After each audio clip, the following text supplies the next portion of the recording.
Hi everybody, this is Leonard. Okay, we are going to remove a portion of this adapter on the Steyr PUCH engine to a Fiat transmission, and the reason is the original manifolds that were on the PUCH engine interfere with this part right here, and so I'm going to remove this piece here, which I've already done.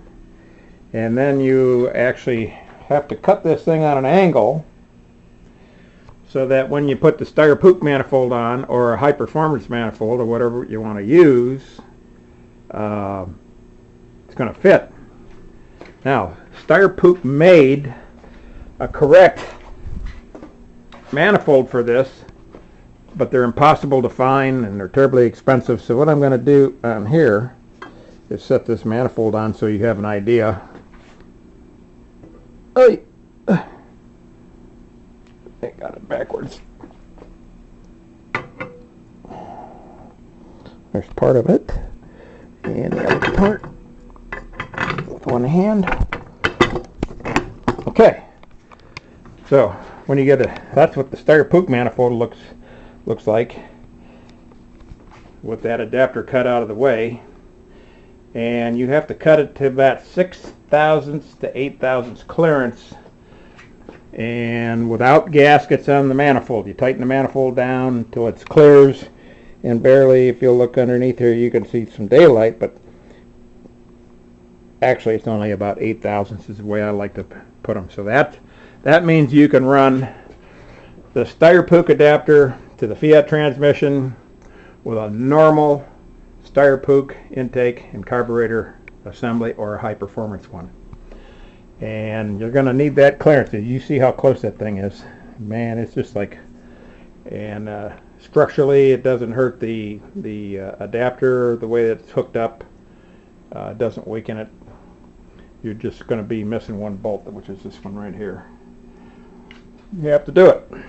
The later PUCH adapters that are hard to find, some of them didn't have this raised portion on it, and that's normally where a Fiat starter motor is. So the way PUCH made these is with the side starter motor, with this adapter on here, and with the special intake manifold that crouched it actually was more in, and it had more twist to it, and ruined the performance on them. So by then they were done making Steyr PUCH engines with the Fiat transmissions anyhow.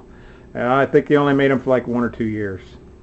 That's it. I thought you'd enjoy this, and the way it's cut, I'm going to take this thing off one more time so you get a good look at what that thing looks like. And you just you can cut it with the saber saw, and you get in there with a hand file and start filing away until you get it to the point where when you tighten the manifold on there, you've got about 8/1000 clearance. And then when you build your motor, you're going to put intake gaskets on, and that's going to raise it up even further. So I like these manifolds, if you're going to run them, sometimes they since that's a cast piece on there, it could vary. You can see how it's physically made.